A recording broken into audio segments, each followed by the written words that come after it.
Chers frères et sœurs, chaque jour nous adressons un chapelet de prière à Dieu. Mais qu'en est-il de notre attitude envers Dieu quand on vient à être exaucé? Les textes de ce jour nous donnent l'occasion de réfléchir sur cette question. En effet, l'Évangile met en contraste deux attitudes d'un groupe de lépreux après leur guérison. La première attitude est celle de la masse représentée ici par 9 lépreux. Ils ont fait la même demande, celle d'être guéris. Mais après guérison, ils ont oublié la source de leur libération. Ils ont continué leur chemin tout joyeux, sans aucune attitude de reconnaissance. Ils n'ont pas compris que leur guérison les appelait à se tourner vers Dieu. La deuxième attitude est celle de l'eunuque samaritain lépreux parmi les 10.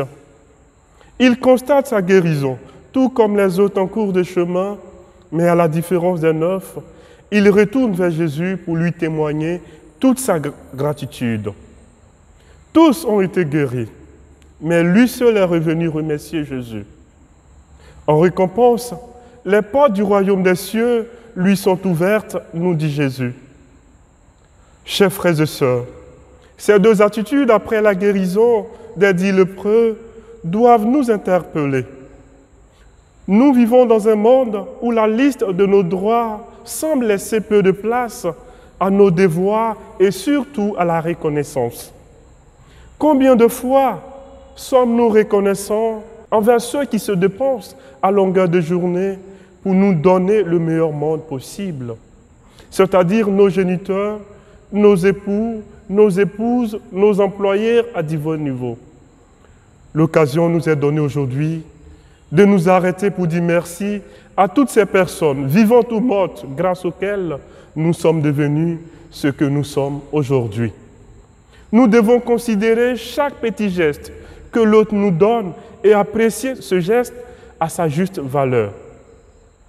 À vrai dire, l'exemple du Samaritain guéri nous enseigne que la gratitude doit s'exprimer sans tarder, sans être différée, afin qu'elle ne soit oubliée ou qu'elle ne puisse plus s'exprimer.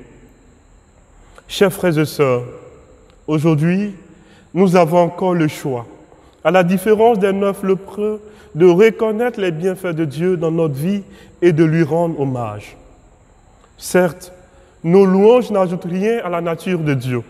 Cependant, elles nous rapprochent de Dieu comme l'enseigne la 4e préface eucharistique. Sachons arrêter nos courses effrénées par moments et admirons les merveilles de la nature. Contemplons le visage de ceux qui nous aiment et disons merci à Dieu pour la vie, pour la santé du corps et de l'âme, avant qu'il ne soit trop tard. Car sans gratitude, aucun bonheur n'est possible.